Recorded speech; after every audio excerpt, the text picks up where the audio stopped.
Top quality और consistent performance के लिए सिर्फ सिल्वर पंप नाम याद रखना।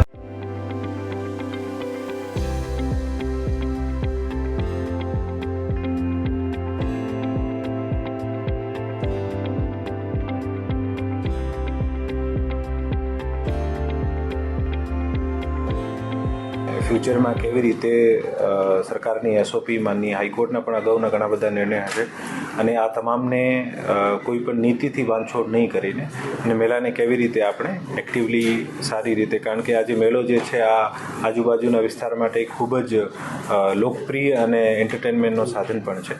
આપણે ડિસ્કશન કરીને આવી રીતે કોઈ એક નિષ્કર્ષ ઉપર આવીએ કે જેથી તમામની જે અપેક્ષાઓ છે આને પણ મહદઅંશે કેવી રીતે આપણે આવરી શકીએ છીએ અને એસઓપીનો પણ કેવી રીતે પાલન થાય. જેને જરૂર પડશે, જે પણ ડિસિઝન મેકિંગમાં જે પણ કન્સલ્ટન્ટ સ્ટેક હોલ્ડર્સની જરૂર પડશે, આ તમામને જે જરૂર પડશે તો ચોક્કસ બોલાવવામાં આવશે.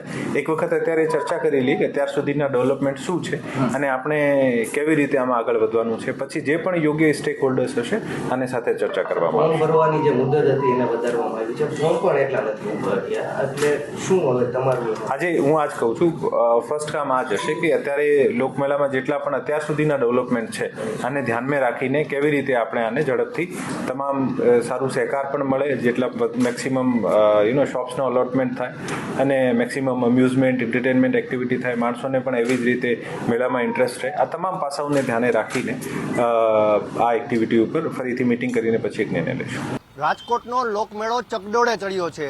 નવા કલેક્ટર ડોક્ટર ઓમ પ્રકાશે ચાર્જ સંભાળતાની સાથે જ એક પોઝિટિવ નિવેદન લોકમેળા બાબતે આપ્યું અને તેમને સ્પષ્ટ કહ્યું કે લોકોની લોકચાહના અને મેળા પ્રત્યેની લાગણીને ધ્યાને રાખીને પણ કંઈક નિર્ણય કરાશે. સાથે ઓલ ગુજરાત લોકમેળા એસોસિએશન મુખ્યમંત્રીને ગઈકાલે મળ્યું અને તેમનો પણ હકારાત્મક અભિગમ જોઈને રાઇડ સંચાલકો અને મેળાના માલિકોમાં અત્યારે ખુશીની લાગણી છે. ત્યારે વાત કરીએ તેમની સાથે.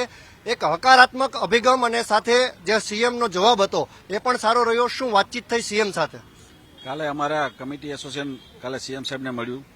સીએમ સાહેબે બહુ પોઝિટિવ આન્સર આપ્યો છે કે જે ફાઉન્ડેશન અને જીએસટી બિલ કે એના વૈકલ્પિક રસ્તા કાઢી દેશે. તેના સચિવને બોલાવીને ટેલિફોનિક વાતચીત કરીને કે આ લોકોને નિવારણ કરી દો કે જેથી કરીને કે લોકમેળા અને પ્રાઇવેટ મેળાનું આયોજન થઈ શકે છે. રાજકોટના નવા કલેક્ટરે ચાર્જ સંભાળતાની સાથે જ લોકોના હિતને ધ્યાનમાં રાખ્યું. શું કહેશો કલેક્ટરના નિવેદન વિશે? કલેક્ટર સાહેબનો પોઝિટિવ વિચાર છે કે લોકમેળા વર્ષોથી આ થાય છે અને આ લોકમેળા જો બંધ થઈ જાય તો એવું શક્ય નથી અને પબ્લિકના માટે બધું લોકમેળો ને બધું થાય છે. એટલે કલેક્ટરે એવું કીધું છે કે હું બધું તપાસ કરી અને જોઈને તમને રાઇડ સંચાલકોને મેળાવાળાને મીટિંગ ગોઠવશું. શું તમારી માંગ છે? શું થવું જોઈએ આમાં? કારણ કે એક હજારો લોકોની રોજીરોટીનો પણ સવાલ છે. મારું નામ હારૂનભાઈ સામદાર અને મેળા વિશેનો વર્ષોથી ધંધો કરી છે. અમારી માંગ એક જ છે કે જે નવી એસઓપી છે એ એસઓપીનું પાલન કરવું અશક્ય છે. અમારો કોઈ સરકાર સામે કોઈ બાદ ભીડવાની કે એવું કોઈ નથી, પણ આ શક્ય નથી. આ એસઓપીનું પાલન કરી શકીએ માટે ગુજરાતમાં કોઈ મેળા કરવા શક્ય નથી. સરકાર આના માટે વિચારણા કરે અને એવી અમારી લાગણી છે. સરકાર વિચારણા કરે તેવી લાગણી છે. ત્યારે ઓલ ગુજરાત મેળા એસોસિએશન જ્યારે મુખ્યમંત્રીને મળ્યું, પોઝિટિવ અભિગમ તો આવ્યો, પરંતુ એક પણ રાઇડનું ફોર્મ રાજકોટમાં ઉપડ્યું નથી. એ તો જે અમારી એકતા, આજે અમે પહેલા મિટિંગમાં જ કીધું કે અમે બહિષ્કાર કરશું જ્યાં સુધી એસઓપી હળવી નહીં થાય. અમારે કોઈ સરકાર સામે યુદ્ધ નથી, અમારે ખાલી ને ખાલી એસઓપી સામે યુદ્ધ છે કે એસઓપી હળવી કરે તો આજ અમારા ધંધા બંધ છે. છેલ્લા 1 વર્ષથી અમારા ધંધા બંધ છે. કોરોના ટાઈમમાં અમારા ધંધા બંધ હતા. અમે બેરોજગાર બધા થઈ ગયા છીએ.